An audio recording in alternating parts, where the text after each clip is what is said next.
In Chapter 11, we focused our study on interpersonal relationships in the way of friendships and romantic relationships. Now, in Chapter 12, we're going to switch gears a little bit. We're going to talk about interpersonal relationships with the family and interpersonal relationships at the workplace. Now, let's talk family first. Let's, think about the progression of a relationship in your life. It probably started with family and probably ends with family, right? Family is such an important element of our interpersonal relationship world.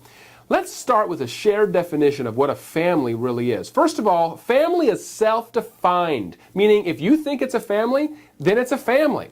And this family, this self-defined unit, is made up of members of different people who live or who have lived in relationship with one another over time, perhaps in a common living space, and who are usually, but not always, sort of united by marriage or some sort of kinship. Now, with that shared definition in mind, let's briefly highlight some of the types of families that are living amongst our society. Of course, the first one that comes to mind is the natural or nuclear family. Now, in the natural family, this is the traditional family, whereas you have a mom and a dad and their biological children. The next type of family is the extended family. Now, of course, we've all heard of this perspective. The extended family is everybody else, like the grandparents, the aunts, the uncles, the cousins, etc.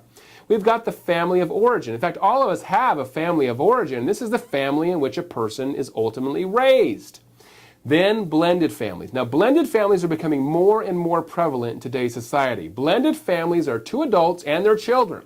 And maybe because of divorce or separation or death or adoption, the children are the offsprings of other biological parents or of just one of the adults who is raising them. And then we have the single parent family, and of course the single parent family is a one parent raising one or more children. Think about your family. Does your family put the fun in dysfunctional? I know we've all got different types of families, and we've all got family members who bring different perspectives into our world, right?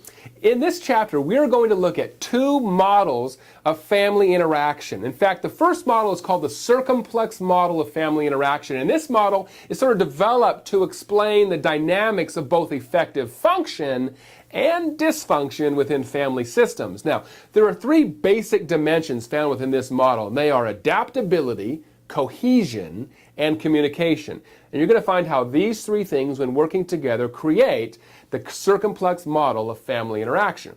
Now, the second model of family interaction is called family communication patterns model. And in this model, you've got communication being described in terms of two different dimensions. One is conversation. That's the degree to which family members are encouraged to discuss any topic. And second is conformity. And this is the degree to which family members emphasize embracing the same values or the same beliefs or the same attitudes. You're also going to learn about the four different types of families based upon the family communication patterns model.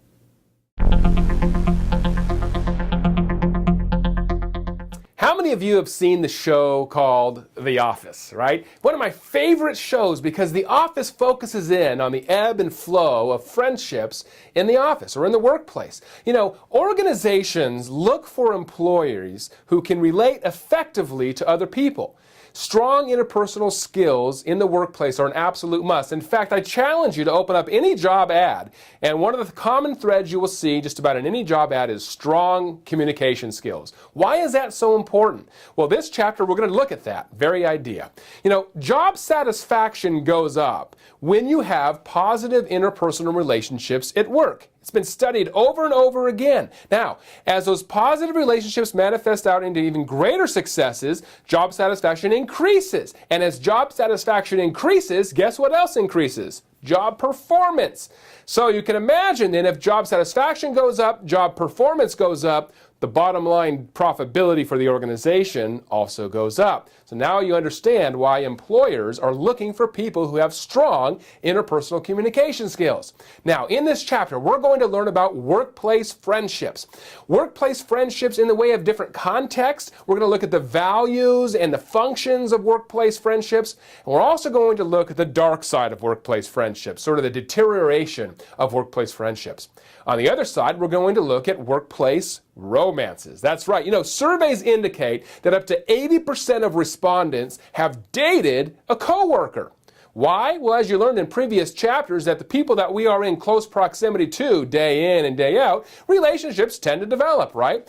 There's another survey that indicates that 31% of workers who were surveyed married a person that they had dated from work. And guess what?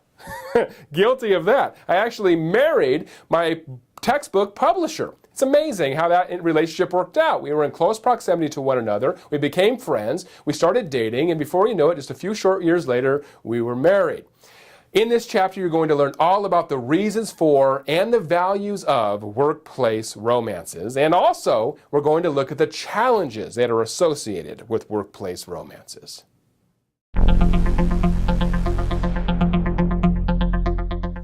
Aside from workplace friendships and workplace romances, we're also going to look at the formal channels of workplace communication.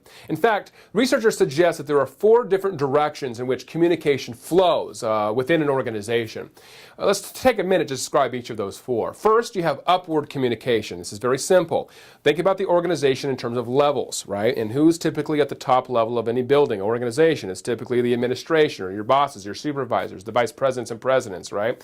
So if you think about upward communication, that is communication from, say, the employees to the employer, maybe talking with your boss. Downward communication is the next category, and downward communication is talking with your subordinates. So maybe you're the boss, and you're on that top floor, and you're talking down those floors to your subordinates. Next is horizontal communication, sort of this level playing field, and that's obviously talking with your colleagues who are in equal stance. And finally, outward communication. Outward communication is talking with all of your constituents that are outside of the organization, people like the customers.